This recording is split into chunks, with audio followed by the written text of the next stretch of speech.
Tayari. Assalamu alaykum warahmatullahi wabarakatuh. Habari zenu ndugu zangu na karibuni sana katika kipindi chetu cha Bin Laden 786. Kwanza nawashukuru na namshukuru Mwenyezi Mungu kwanza kwa kunijalia heri na kunijalia afya njema katika kutimiza majambo ambayo Allah yeye amenikadiria. Lakini pili, chingine kikubwa na kuombeni sana muendelee kushare na kusubscribe na kuendelea kucomment kila somo ambalo mtu analitaka, kwa sababu katika elimu kila mmoja anacho kitu ambacho yeye anakitaka kukisoma. Yaani kila mtu anatamani kitu yeye kikubwa ambacho yeye akisoma anaridhika. Sasa mimi ninao uhuru au tunao uhuru katika channel yetu hii, kila mmoja aseme anataka kusoma, tutamfundisha bila shida yoyote. Somo letu la leo tutajifunza elimu ya nyota. Tutajua elimu ya nyota na siri ya jina la kila mmoja. Katika elimu ya nyota, elimu zipo 12. Yaani elimu ya nyota zimegawanyika katika mlolongo 12. Lakini katika hizo nyota kuna nyota, katika nyota 12, nyota ya kwanza katika mlolongo wa nyota ni punda. Kwa hiyo tutaanza na majina ya herufi ambazo zinaendana na siri ya majina ambayo yanaendana na mlolongo wa nyota ya punda, ambao sisi tunaitaga magimba. Magimba ni sayari. Sawa sawa. Kwa hiyo kwa nini tunataka tuelezee hivi? Mtu akijua elimu ya nyota amejua namna kujiwepesishia majambo yake kwa uwezo wake Mwenyezi Mungu. Kwa sababu kama hujui wewe ni mtu wa sampuli gani, basi hauwezi kufanikisha jambo lako lolote katika kila unachotaka kukifanya. Lakini ukijua kwamba mimi jina langu ni kadha wa kadha wa kadha, nifanye kitu gani ili nipate mafanikio, basi utakuwa umejua kila jambo katika ulimwengu na utakuwa umejua kila kitu katika elimu. Kwa sababu maisha yanahitaji mtu ajitambue, na mtu mwenye kujua shida basi amejua namna ya kuitatua. Kwa hiyo leo tutasoma jina la herufi A. Herufi A ni watu wa namna gani, wanapenda kitu gani, lakini pia madhaifu yao ni yapi. Kama nilivyosema kwamba punda ni katika mlolongo wa nyota ndio nyota ya kwanza. Sasa sisi katika somo letu la leo tutaanza kuzungumzia nyota ya kwanza katika elimu ya nyota, ambao nyota ya kwanza ndio hiyo punda, ambao ni majina AMY. Sawa. Mtu jina lake likiwa A ni mtu wa namna gani? Watu jina lao ambao linaanzia na herufi A ni watu ambao wanajiamini kwanza. Yaani watu wanajiamini sana. Hiyo ni positive ya kwao. Yaani watu ambao wanajiamini, lakini pia wanapenda matukio, wana malengo, mtu akijiwekea malengo yake na huwa anayafanikisha. Huyo ni mtu wa herufi A. Kwa hiyo jina la mtu kama uko na mpenzi, ukiwa na rafiki ambaye jina lake linaanzia ni A, basi jua kabisa, au mtu yeyote mwenye jina lenye kuanzia na A, mtu huyo anajiamini. Lakini pamoja na kujiamini kwake huwa anapenda matukio. Yaani watu ambao wanapenda matukio sana. Sawa sawa. Watu wanapenda matukio makubwa, wanapenda yani hivyo vitu, yani kwamba wanapenda zile, wanakuwa na malengo ya kwa majambo yao. Lakini pia mtu yote mwenye asili ya jina la A, mtu huyo negative yake anakuwa ni mtu mwenye hasira na ana kiburi.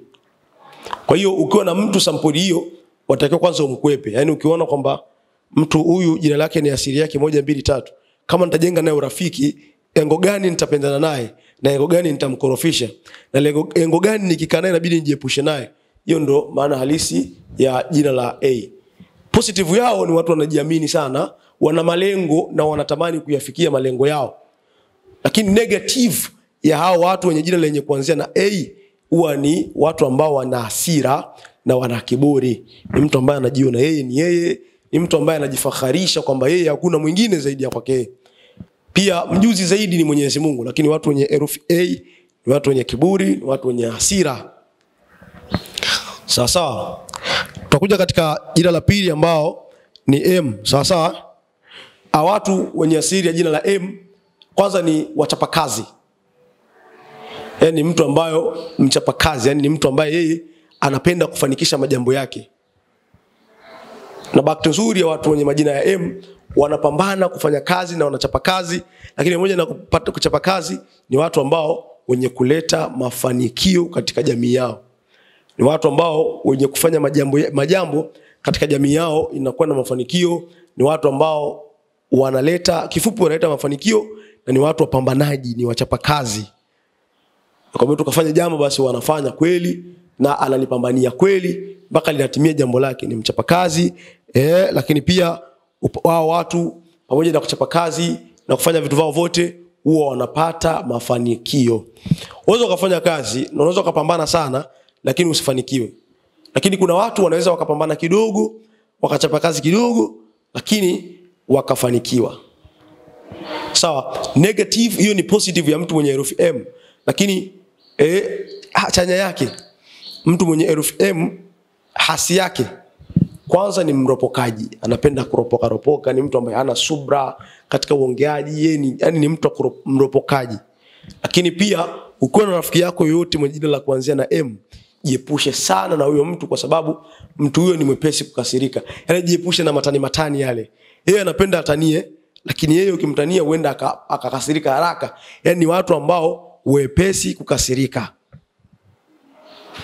Hii ni elimu ya nyota. Kwa hiyo rafiki yako mwenye jina la herufi M, huyo mtu anapambana, anachapa kazi sana, lakini pamoja na kuchapa kazi kwao huwa wanaleta, yani wao wanaleta mafanikio. Sawa. Lakini negative ya mtu yoyote mwenye jina la herufi M, kwanza anakuwa ni mwepesi kukasirika, lakini pia ni watu waropokaji, yani wanaongea pasi na kuchunga maneno yao. Sawa. Herufi yetu ya tatu ni ambayo tumesema ni Y. Sawa. Y ni watu ambao wanapenda uhuru wa majambo yao. Yani watu ambao wanapenda uhuru katika majambo yao. Yani wanafanya majambo, yani hawapendi kubanana katika majambo yao. Ni watu ambao wanapenda, tuseme wanapenda umwinyi, kama mtu anaelewa vizuri, ni watu ambao wanapenda uhuru katika majambo. Lakini pia ubaya wa hao watu waga, yani ni ngumu sana kufanikiwa, hawana bahati na baadhi ya watu wanaowaamini. Sawa.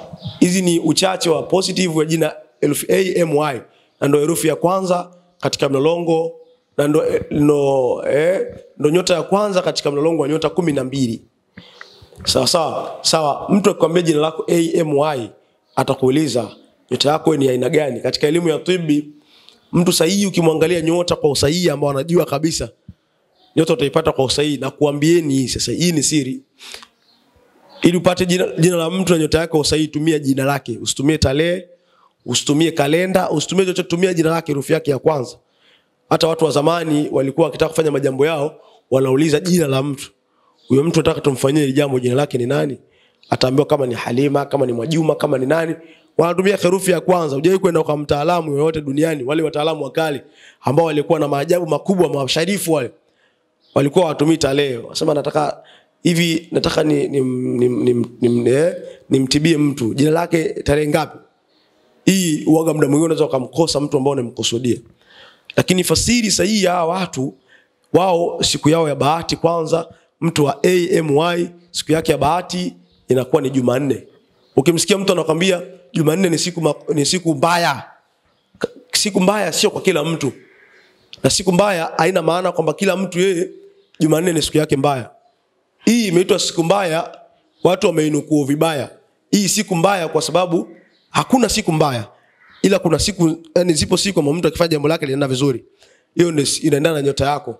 Kwa sababu katika elimu ipo elimu, kila binadamu anayo sura yake, akisoma anafanikiwa. Sio, umeelewa? Kila binadamu anayo sura, akisoma anafanikiwa. Nakumbuka kuna mama mmoja alikuwa anaumwa. Yule mama alikuwa ni mama wa rafiki yangu. Alinipigia simu, ule mwanae wa Ramadhani, alinipigia simu ananiambia, "Shehe, mama yangu mimi anaumwa."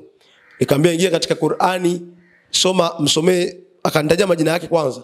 Nikamwambia msomee aya fulani, mgina kitu fulani. Mwambie anywe atapona. Haikukaa siku 3, haikufika siku 3 alipona. Kwa hiyo katika Qur'ani pia ipo kila mmoja na sura yake ambayo akisoma anafanikisha jambo. Kwa hiyo ukiambiwa siku hii ni siku mbaya, haina maana kwamba kila mmoja itakuwa ni siku yake mbaya. Isipokuwa kuna ukweli kwamba siku ya Jumanne ndo Allah yeye aliumba vitu makuruhu vya kukaraisha. Ndo Allah siku ambayo ameumba vitu makuruhu. Lakini haina maana kwamba ndio siku mbaya kwa kila mtu. Kwa hiyo AMY ndo siku yao ya bahati na ndo siku yao ya mafanikio.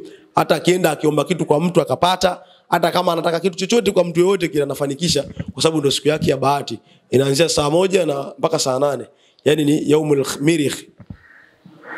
Sawa. Lakini pia watu hawa asili yao, nyota yao ya asili ni moto lakini nyota yao ya kawaida ni punda. Nguo yao ya bahati ni maroon au nguo nyekundu. Hii ni elimu ya nyota. Kama mtaipenda hii elimu, mimi nitaendelea nayo kwa kina na nitaelekeza kwa kina. Kwa hiyo leo tumesoma ijue siri ya jina lako na mafanikio. Baada ya kusema haya, elimu ya nyota ni kubwa na ni pana. Mlolongo wa nyota zipo 12, lakini leo tumeanza na nyota ya kwanza ambayo ni punda. Baada ya kusema hayo, mtu wote mwenye herufi A na MY labda anataka kutumia ubani, basi ubani wa huyo mtu, ubani wake ni ubani Kristwi, wanaoitwa Kristwi.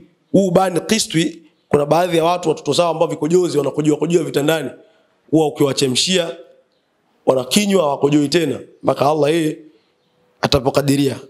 Kwa hiyo ni hivyo. Baada ya kusema haya, mimi nakupendeni sana, na mwisho wa kipindi chetu hiki ndio mwanzo wa vipindi vingine. Napenda mniambie mnataka somo gani liendelee, na somo gani mmelipenda sana tutalisoma basi na kuwa na mashaka. Karibuni sana, na amani ya Mwenyezi Mungu iwe juu yenu.